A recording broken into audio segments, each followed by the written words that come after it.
Meus amores, hoje eu queria dar uma pausinha em relação ao Gênesis e o Atos. Eu queria ler com vocês Mateus, capítulo 1. Eu gostaria de ler do 1 até o 20. Livro da genealogia de Jesus Cristo, filho de Davi, filho de Abraão. Abraão nasceu Isaque, a Isaque nasceu Jacó, a Jacó nasceram Judá e seus irmãos. A Judá nasceram de Tamar, Farés e Zará.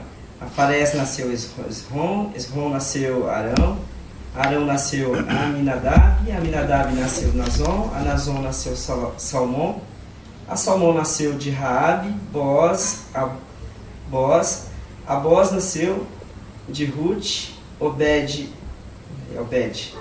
nasceu Jessé, e a Jessé nasceu o rei Davi. A Davi nasceu Salomão, de que fora mulher de Urias. A Salomão nasceu a Roboão nasceu Abias, a Abias nasceu Asa. A Asa nasceu Josafá, a Josafá nasceu Jorão, a Jorão nasceu Uzias, a Uzias nasceu Joatão, a Joatão nasceu Acaz, Acaz nasceu Ezequias.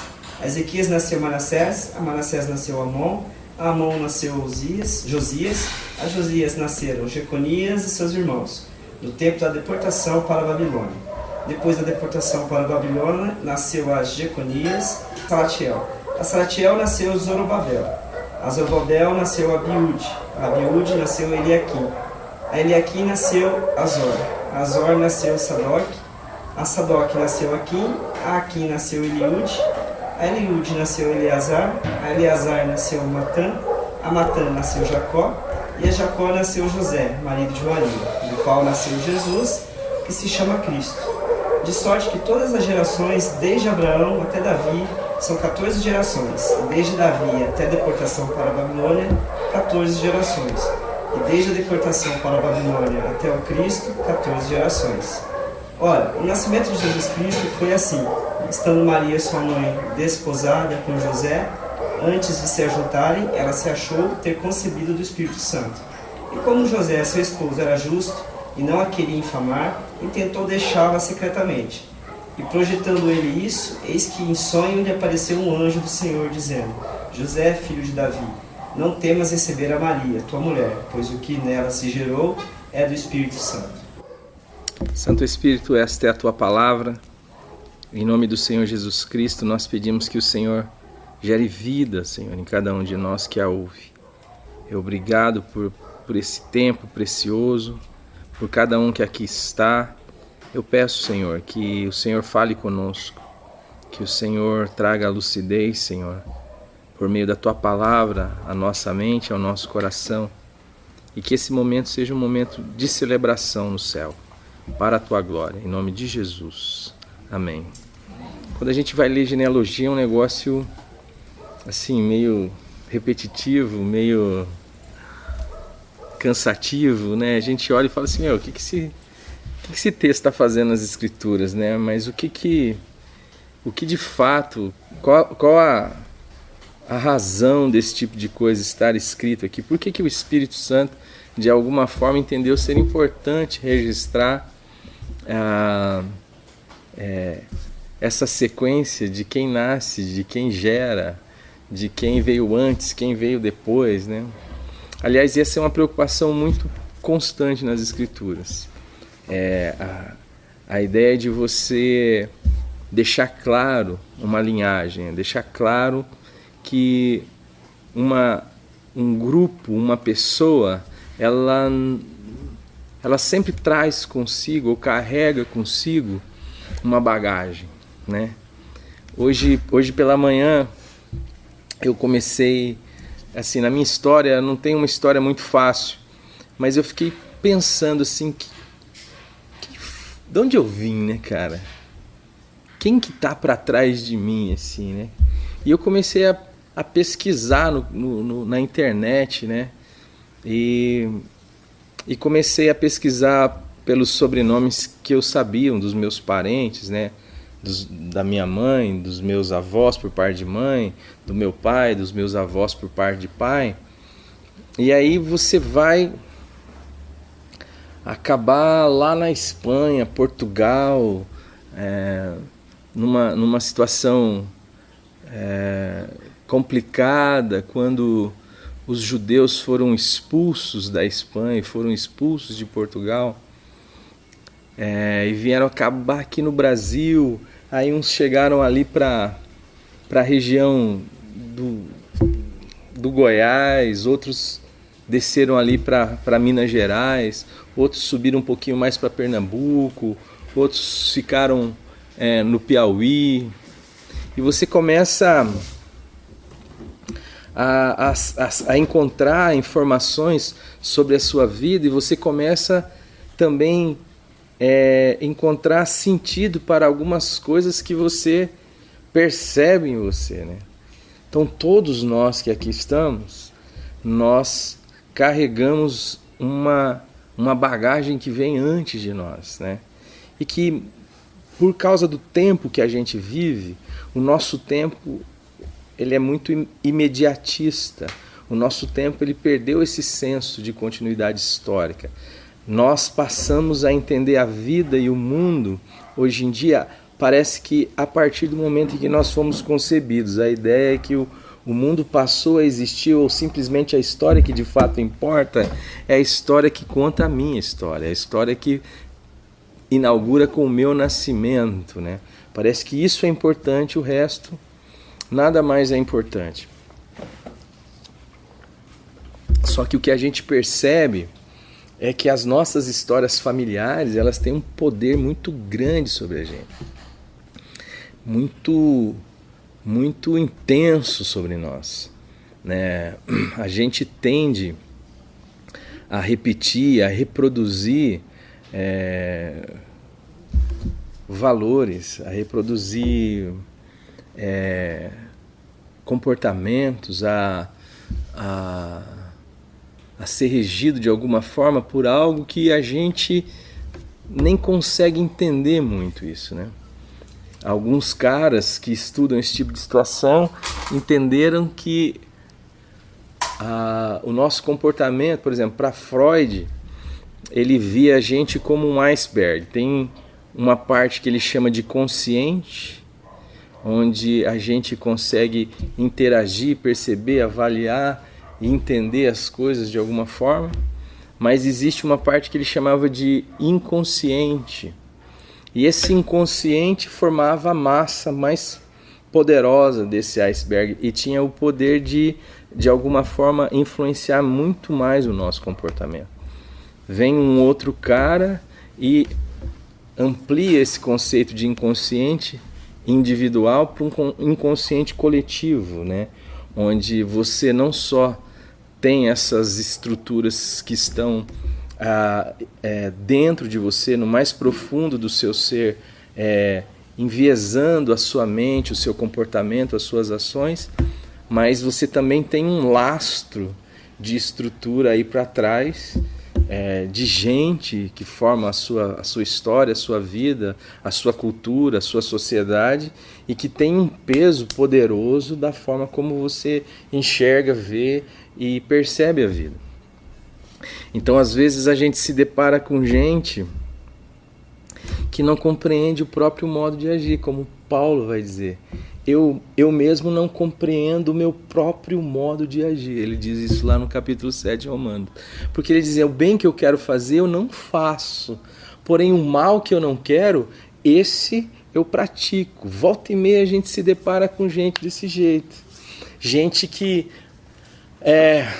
luta contra uma realidade que ela consegue discernir aquilo como ruim, mas às vezes entra num processo de desespero, como também Paulo entra no processo de desespero lá no capítulo 7 de Romanos, quando ele diz, desventurado o homem que sou, porque não consegue refrear o seu impulso, não consegue refrear este mal, né?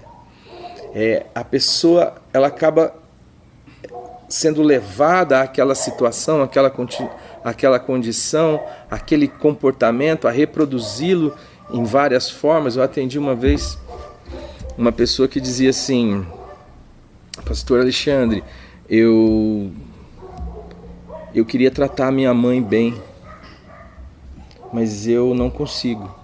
Eu perco muito rápido a minha paciência com minha mãe. Eu facilmente, eu não sei o que acontece, eu estresso com ela rapidinho. E a pergunta é justamente essa, né? Então, quem quer tratar bem e quem trata mal, né? Quem quer tratar bem e quem não consegue? E não consegue por quê? Como que eu posso não conseguir fazer o que eu quero? Se em tese o que eu quero fazer como bem está nas minhas mãos fazer. Em tese. Que força é essa? Que pressão é essa? Que estrutura é essa? Que está aí para dentro de nós e que muitas vezes a gente não tem consciência disso. Quando você vai entender a estrutura da psicanálise, ela é justamente isso. É você tentar trazer algo que está inconscientemente dentro da pessoa e que está enviesando o seu comportamento, mas que ela não consegue saber o que é. Então, você começa a sentar e a conversar com ela e você começa a prestar atenção no que ela vai dizendo, porque conforme ela vai dizendo, ela vai comunicando mais do que ela pensa. Vai escapando pelo cantinho da boca alguns detalhes, então a gente começa a entender mais ou menos o processo, é aquilo que na psicanálise é chamado de catarse, que é a cura pela palavra, que você encontra um paralelo nas escrituras quando diz assim: confessai vossos pecados uns aos outros para que sejais sarados. Pecado não é, eu matei, essa realidade que me habita, essa estrutura ruim, esta base perversa que muitas vezes está em mim e que às vezes eu não tenho coragem nem sequer de falar para mim mesmo. O negócio às vezes é tão duro que eu mesmo crio meus mecanismos de tal forma que aquilo não passa da minha inconsciência para a minha consciência. Existe uma outra estrutura que a gente chama de subconsciência na psicologia ou na psicanálise, que você tem acesso, eu digo assim, cante uma música. Perceba, a música não faz parte da realidade, a música não faz parte desse momento. Mas quando eu digo assim, cante uma música, na hora você cavuca nessa parte mais próxima da sua consciência, extrai uma música e se você quiser você canta ela aqui agora. Entenda que ela não fazia parte da sua consciência, mas você tem acesso. Mas existe esse processo mais profundo que você não tem acesso. E ele tem o poder de enviesar o meu e o seu comportamento. Ele começa a determinar, você começa a perceber que existem comportamentos que eles são repetidos. O cara diz assim, eu não consigo. A menina diz assim, eu não consigo. Eu tento, mas eu não posso. E aí a pessoa se assusta com o processo de se ver. Que é melhor às vezes não se ver. E como que a religião entra nessa jogada? Nada é mais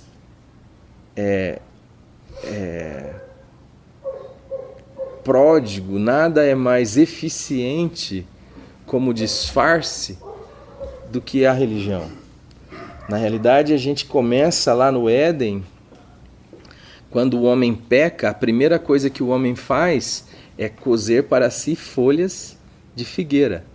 É costurar um disfarce, é pôr uma roupa, é não estar mais nu, é não mais ser quem se é, no pelo, mas ser alguém melhor apresentável. Né? Quando Deus diz assim, Adão, onde estás? Ele diz assim, eu ouvi a tua voz e porque estava nu, tive medo e me escondi. Aqui está implícito o medo fala da desaprovação, o medo fala da consciência que eu tenho de que algo em mim está errado e a tentativa que me sobra é parecer adequado. Então a gente vive num mundo onde as pessoas estão o tempo todo tentando mostrar o seu melhor lado. Então quando você acessa o seu Facebook, dificilmente alguém vai ver uma foto de você batendo o dedo ou brigando com a sua esposa, Não é verdade? Dificilmente você vai ver uma foto dessa também nos seus amigos do Face. O mundo do Face é um mundo espetacular. Você olha, está todo mundo sorrindo, está todo mundo bem vestido, está todo mundo em lugares maravilhosos, está todo mundo viajando, está todo mundo bem. Mas essa é a estrutura que nós usamos para nos esconder, que nós usamos para, de alguma forma, não ser, para nos proteger dos outros, porque o ambiente que se cria na religião e o ambiente que se cria na sociedade é um ambiente de desamor, não há amor. E onde você não é amado, você não se expõe. Onde você está sendo avaliado, você se esconde. Você esconde os seus defeitos. É igual fazer uma entrevista para emprego. O cara fala, qual que é o seu defeito? Fala, eu sou meio perseverante demais, né? Sou teimoso. Sou perfeccionista. Essa daí é fera, né, Nil? O cara diz assim, eu sou perfeccionista. O defeito dele é ser perfeito, é buscar a perfeição, né? Então, o cara se fala inglês, fala, pô, fluentemente. Devia ser fluentemente, eu minto, né? Não deu certo. Eu tentei fazer uma piada, não deu. Fluente eu mente, né? Tipo assim. Então, eu me assusto com algumas coisas que eu olho para a genealogia de Jesus Cristo e eu vejo que tem uma puta aqui na genealogia de Jesus. Por exemplo. Era o tipo de coisa que a gente tinha que esconder, não é verdade? Raabe tá aqui, cara. Não, vamos esconder ela. Não precisa pôr que ela... Não é verdade? Não precisa pôr, cara. Por que Espírito Santo, o Senhor... Não, mas está aqui. E o que eu quero dizer hoje, assim, é um negócio muito simples. A gente precisa entender o que é o Evangelho. Porque nesse texto está contido essas questões. Você pega, por exemplo, aqui Salomão. Salomão, o texto que nós lemos, diz que ele é filho de Davi com quem? Lê aí, vamos ver. Versículo 7. Não, versículo 6. Jessé gerou o rei Davi e Davi de Salomão, que foram a mulher de Urias. Opa! De quem que Salomão foi gerado? Quem que é a mulher de Urias? Betseba. Cara, você já imaginou quanto peso devia ter sobre as costas de Salomão, sabendo que a mãe dele é a mulher que... É a mulher com quem Davi se relacionou, gerou um filho que foi perdido. Ela era mulher de um outro cara, ou seja, ela era uma... Eu não creio nesse processo, mas em tese é como as pessoas haviam, adúltera. Só que eu sei que daquele contexto ela não tinha como dizer não ao rei, né? O rei chamou. É mais uma violação do que um adultério. Né? O cara fala, traz ela aqui, ela tem que ir. É essa maldade que está no processo quando Davi chama Betseba. Agora, querendo ou não, como as pessoas haviam, é uma outra questão. E aí ela gera um filho, Davi fica apavorado com o processo, manda chamar o marido para tentar fazer o marido transar com ela num período ainda recente, para que o cara pensasse que o filho era dele. Mas o cara tem mais consciência do que Davi. Ele diz assim, meu senhor, os meus homens estão no campo de batalha, bem como a arca do Senhor. Não é certo eu deixar eles lá nesse perrengue e vir aqui gozar com a minha esposa. Que era, na verdade, a consciência que deveria habitar Davi naquele momento.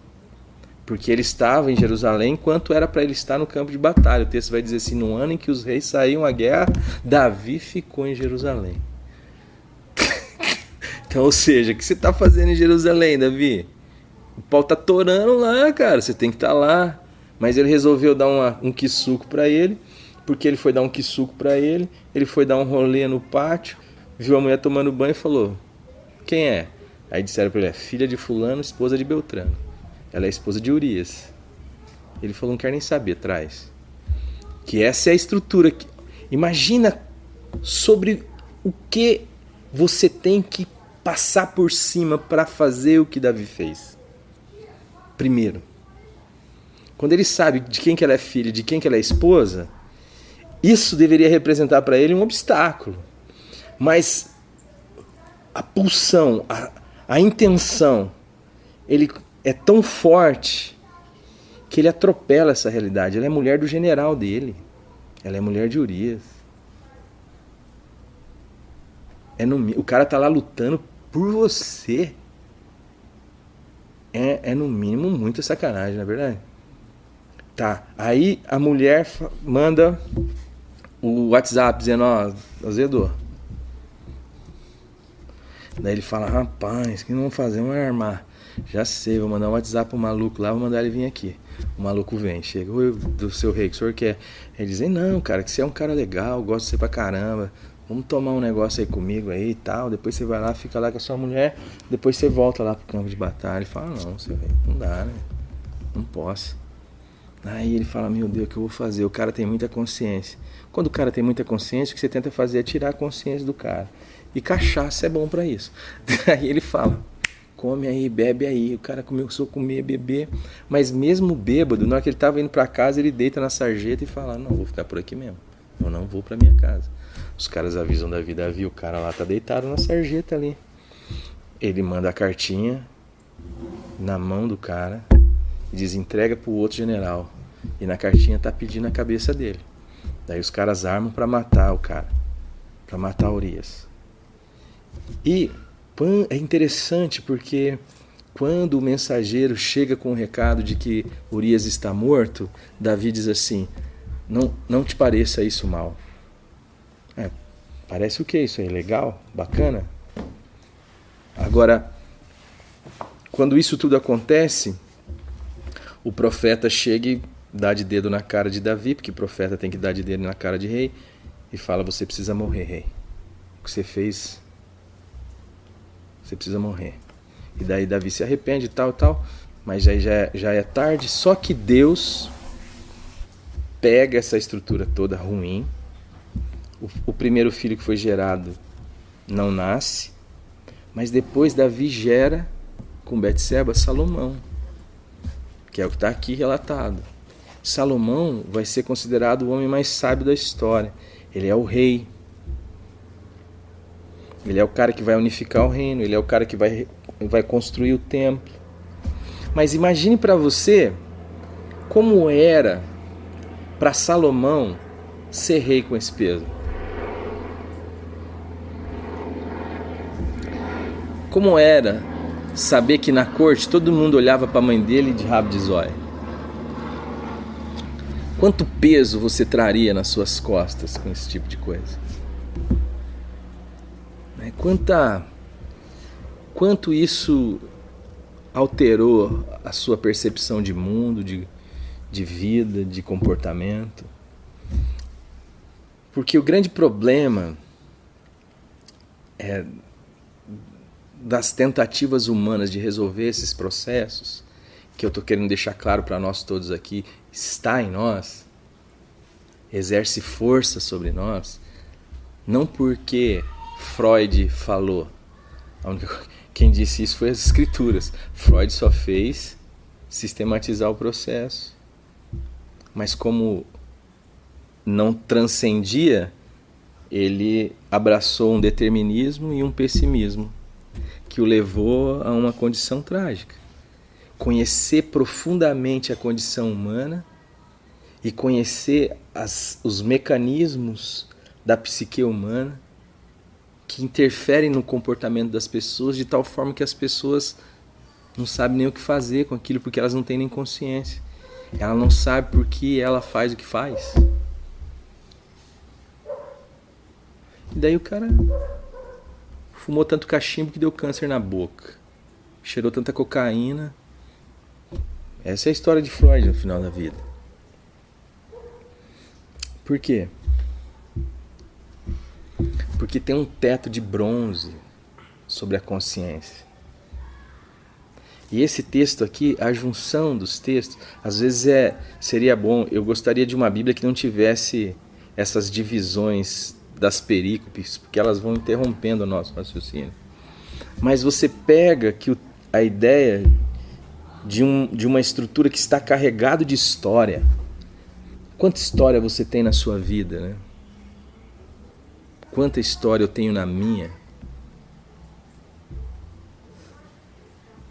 Eu vivi, por exemplo, dos 6 aos 8 anos de idade, literalmente como um escravo. Eu não tinha absolutamente nenhuma vontade e eu trabalhava em trabalhos forçados das 6 da manhã às 6 da tarde. É uma coisa que está na minha história. Isso acabou um dia que eu escuto assim uma voz dizendo assim: filho. E quando eu escuto a voz dizendo filho, eu não tenho nem coragem de olhar.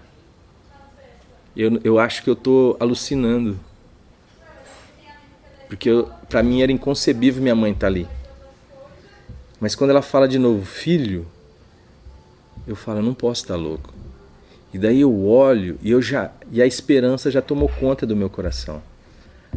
A ideia que eu tinha assim, o cativeiro acabou. Então quando eu olho e vejo minha mãe, foi um negócio assim, indizível. Eu tenho 8 anos. Com 9 anos minha mãe morre. Aquele negócio acaba, com 9 anos a minha mãe morre. Eu não matei minha mãe morreu. E aí eu fui de um lado para o outro, até que Deus me deu uma casa. Tudo isso tem peso na minha vida, na minha história, no meu comportamento, da forma como eu penso. E esse peso, normalmente, ele é proporcionalmente reativo à estrutura que você vive e sofre. Apesar do sofrimento ser uma coisa subjetiva,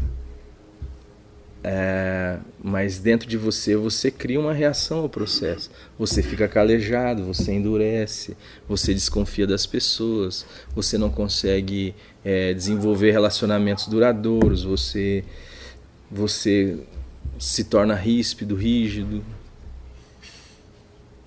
E você não sabe nem o que está governando a sua cabeça, o seu comportamento. E isto seria uma tragédia se Cristo não tivesse ressuscitado, nascido. E é isso que o texto fala. Todas essas histórias, este peso que está sobre as nossas costas e que a gente muitas vezes sofre o impacto dele na nossa vida, causando em nós medo, culpa, depressão, comportamentos nocivos. Toda essa estrutura seria determinista de fato? Eu não teria o que fazer se no final desse processo todo aqui, quando chega no versículo 20, enquanto ponderava nestas coisas, eis que lhe apareceu em sonho um anjo do Senhor, dizendo: José, filho de Davi, não temas receber Maria tua mulher, porque o que nela foi gerado é do Espírito Santo. Ela dará à luz um filho, lhe porás o nome de Jesus, porque salvará o seu povo dos seus pecados. Ora, tudo isto aconteceu para que se cumprisse o que fora dito pelo Senhor por intermédio do profeta: eis que a virgem conceberá e dará à luz um filho, e ele será chamado pelo nome de Emanuel, que quer dizer Deus conosco.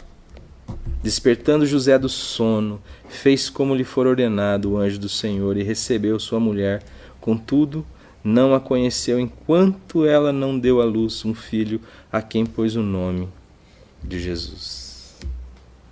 A grande sacada do Evangelho é que nada mais disso, de fato, pode exercer esse poder sobre a mim e sobre a sua vida. A grande novidade do Evangelho é que se o Filho vos libertar, você de fato é livre. Não que você não tenha como perceber e entender e ver essas coisas na sua vida, mas você sabe que isto não dá mais a última palavra sobre a sua vida. O que dá a última palavra sobre a sua vida é a ressurreição.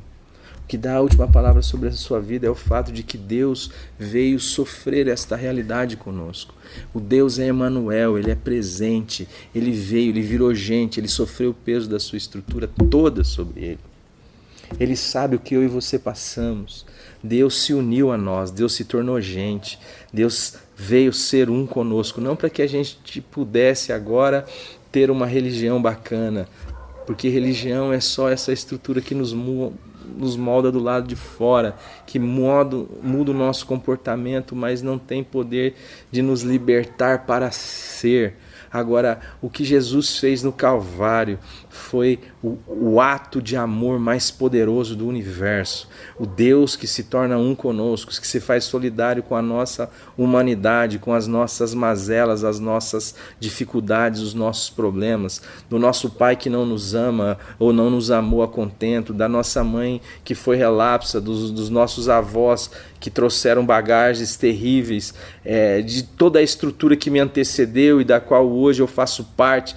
Essa estrutura toda é o que Jesus crucifica nele, para que eu e você na ressurreição possamos de fato ser uma nova pessoa e viver uma nova vida, ter uma nova mente, a mente de Cristo, ter uma nova possibilidade de ser e de viver para o bem, de dizer: aqui em mim tem um ponto final todo este peso, toda esta estrutura, toda esta maldade, todo este acumulado de entulhos em mim parou. De mim para frente, daqui para frente, eu sou chamado a andar pela vida, pela luz, pela bondade, pelo amor, pela graça, a andar na direção daquilo que é honesto, justo, de boa fama, daquilo que é verdadeiro, daquilo que não há tangas, daquilo que não há repressões, não há condicionamentos. Eu não sou um cão de Pavlov, eu não sou um rato de Skinner, eu sou um filho de Deus, amado por Deus. Porque todas estas coisas vão exercer peso sobre a mim e sobre a sua vida. E às vezes a gente olha para isso e fala assim: meu Deus, eu não sei o que eu faço.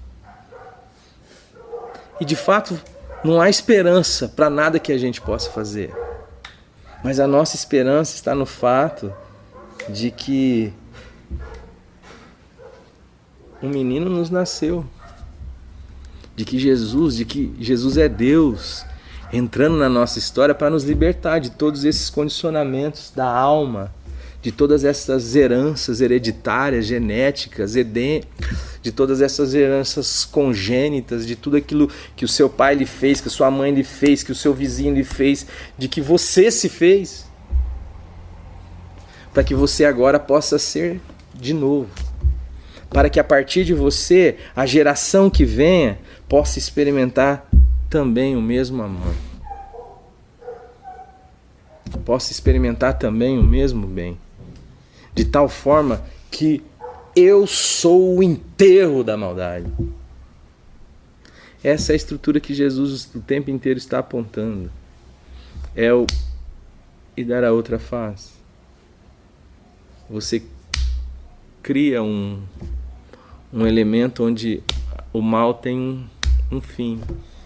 Ele não é reproduzido. Normal é levar um tapa e dar outro. O ciclo continua. Mas porque eu sou em Jesus, porque Jesus é a minha vida, ainda que eu perceba em mim esses condicionantes psicológicos, ainda que eu perceba em mim essa herança da minha família, de tudo aquilo que veio para trás de mim, contudo, há espaço para a vida. Há espaço para ser novo. Eu estava no Rio de Janeiro, estava na Lúcio Costa, e aí eu estava conversando com um cara, eu e meu cunhado. Na hora que eu estou voltando, eu vejo uma mulher correndo, e daqui a pouco eu vejo um cara correndo atrás. E o cara dá uma voadora na mulher, rapaz. Só que ele meio que erra assim, mas mesmo assim a bunda dele resvala assim, ela cai. E quando ela cai, ele começa a puxar o cabelo dela.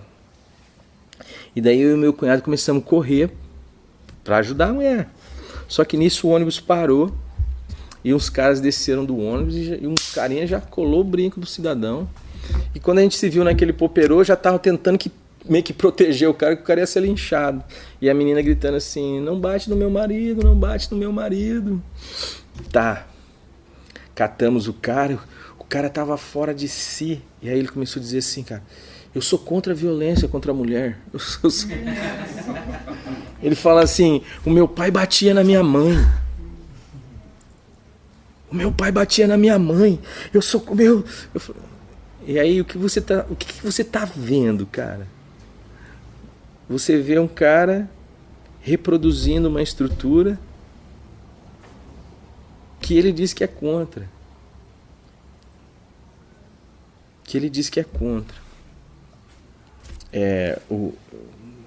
A única coisa que nos restou foi orar pelo cara. Senhor, tem misericórdia dessa vida. Quando você olha para a estrutura, a gente pensa em negá-la. A gente não tem coragem, a gente às vezes nem percebe isso na gente. Mas a esperança da ressurreição é justamente isso. É de que quem dá a última palavra a meu respeito agora é Deus. Não importa o que veio para trás de mim.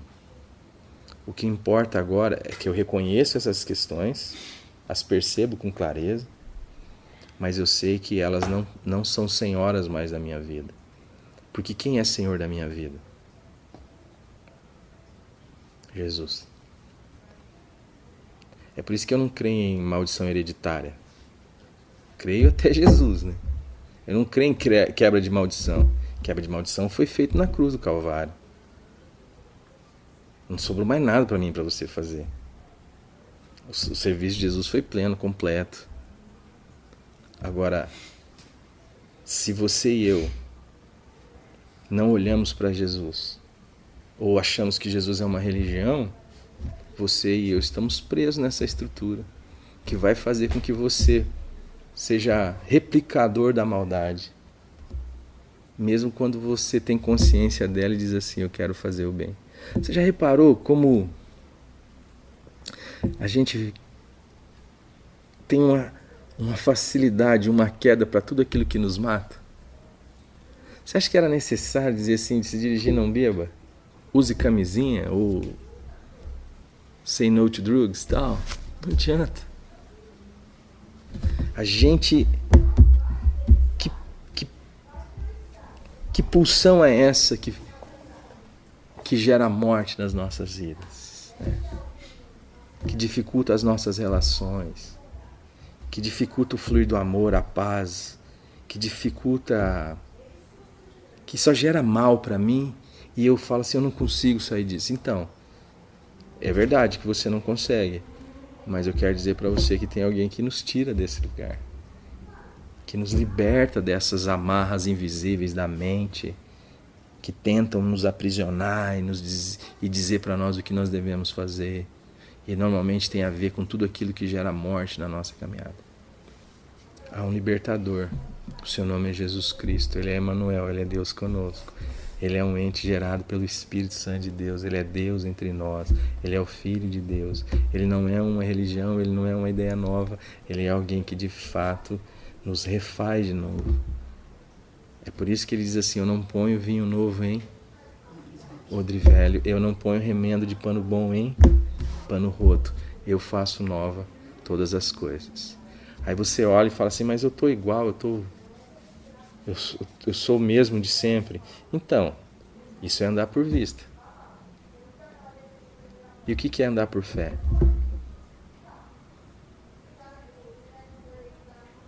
Andar por fé é andar pela palavra de Deus, pura e simples. E o que a palavra de Deus diz? Que se alguém está em Cristo é o quê? Uma nova criatura. É por isso que mesmo quando eu não entendo, não vejo amor em mim, eu sou convidado a andar em direção ao amor. Mesmo quando eu não vejo perdão em mim, eu insisto na direção do perdão. Não é porque eu vejo em mim. A esperança que se vê não é esperança. Porque aquilo que se vê, como que vai esperar? Essa que é a dinâmica da fé. A minha identidade está em Jesus. O que Ele é, eu sou. O que Ele é, eu sou chamado a ser. Ainda que isso esteja dentro de um processo que vai brilhando, brilhando, brilhando até ser dia perfeito. Ainda que todos nós com o rosto desvendado, contemplando a sua face, somos transformados de dia em dia, de glória em glória, na sua própria imagem como pelo Senhor, o Espírito. Ainda que eu esteja num processo, contudo, este é o sentido da minha caminhada. Não que eu seja perfeito, mas uma coisa eu faço, esquecendo-me das coisas que para trás ficam e atentando para as que diante de mim estão, prossigo para o alvo, para o prêmio da soberana vocação em Cristo Jesus. Vocação é chamado. Qual que é a minha vocação? Qual que é a sua vocação? Alguém abre aí Romanos 8, 28, 29 e 30. O que é vocação? O cara tem a vocação de ser médico, então ele vai fazer o quê? Estudar para ser médico, certo? A vocação dele. O cara é vocação para ser artista. Ele vai estudar. O cara, a vocação dele é ser jogador de futebol. Ele vai andar na direção de ser um jogador de futebol. O cara tem a vocação para o canto. Então ele vai andar na direção do canto. Qual que é a sua e a minha vocação? Leia aí alguém. Romanos 8 ou 28? 29 e 30. Porquanto os que de antemão conheceu, também os predestinou para serem conformes à imagem de seu Filho, a fim de que ele seja o primogênito entre muitos irmãos. E aos que predestinou, a esses também chamou. E aos que chamou, a esses também justificou. E aos que justificou, a esses também glorificou. Tremendo. Qual que é a sua vocação? Ser a imagem do seu Filho. Jesus disse que quem visse a Ele via o quê? O Pai. E o que nós estudamos lá em Gênesis 1, 26? Qual que sempre foi o pré-destino meu e seu? Gênesis 1, 26. Alguém lê?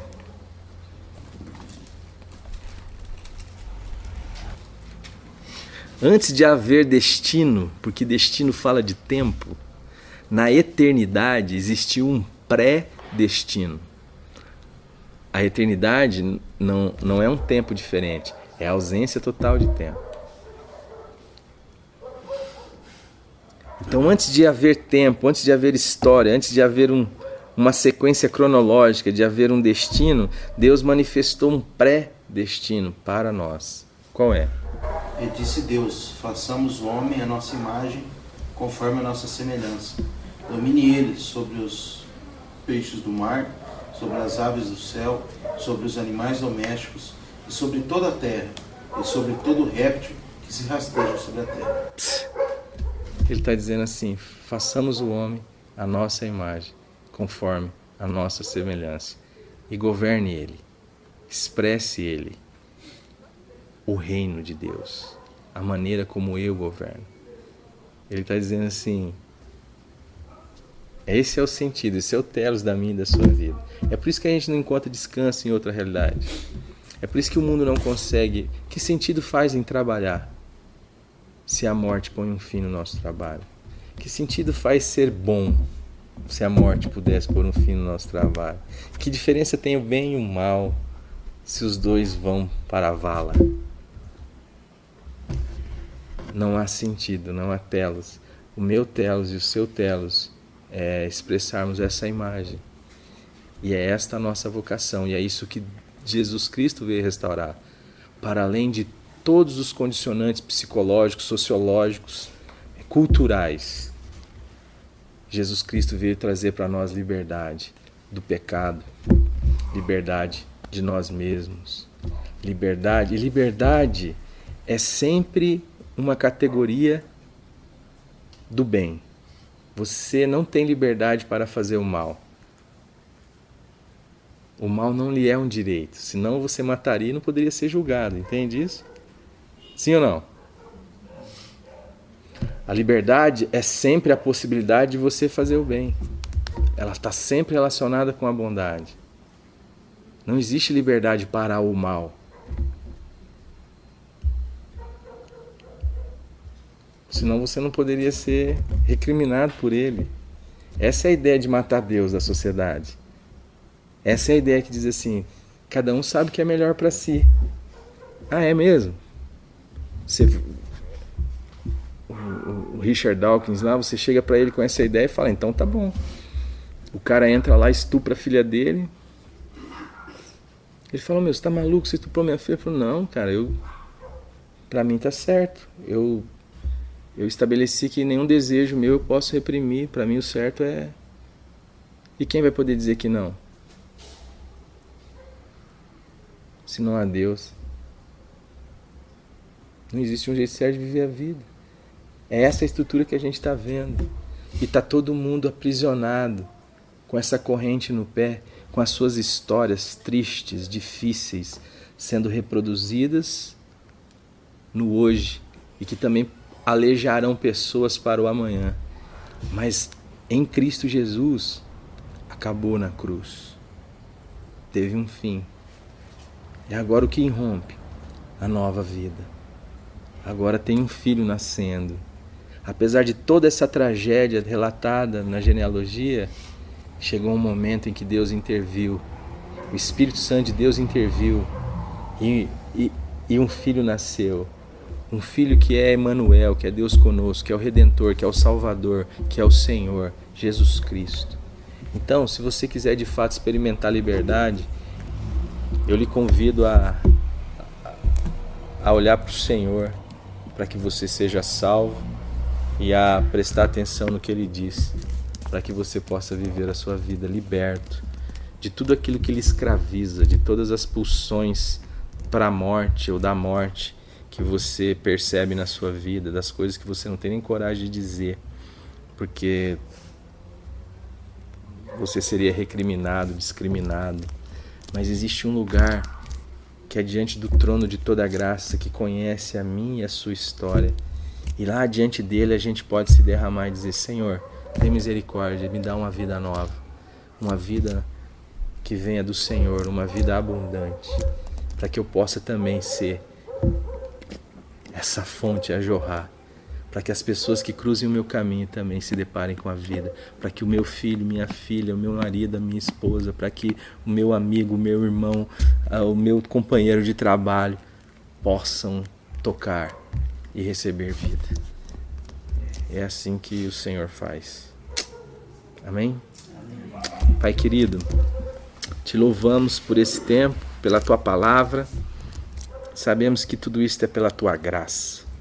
Nós não temos como merecer o teu favor, mas se fosse uma estrutura de mérito, Senhor, também não seria evangelho, porque não seria uma notícia nova para nós, porque o mundo sempre foi assim. No mundo, só os melhores têm vez, Senhor. Mas eu te louvo porque Jesus Cristo disse que o Senhor não veio chamar os justos, mas veio chamar pecadores ao arrependimento. E nós queremos, Senhor, nos arrepender desta vida vivida sem Ti. E dizer assim, Pai, que venha a nós o Teu reino e que seja feita a Tua vontade nas nossas histórias aqui na terra, assim como ela é feita aí no céu. Obrigado por essa oportunidade, obrigado pelos meus irmãos aqui. E nós pedimos que o Teu Espírito Santo opere no coração de cada um de nós aqui, frutificando esta palavra para a Tua glória. E eu peço que nesse momento, Senhor, toda ave de rapina, toda a ação das trevas, toda a estrutura maligna que quer impedir, Senhor, a gente de ver a liberdade, de usufruir da liberdade, de ver a Jesus Cristo, seja por Ti mesmo repreendido agora, Senhor. E que hoje haja festa no céu, que haja celebração, porque houve revelação, houve entendimento, houve de fato arrependimento em nós. É em nome de Jesus que eu oro e agradeço também pelo alimento, Pai.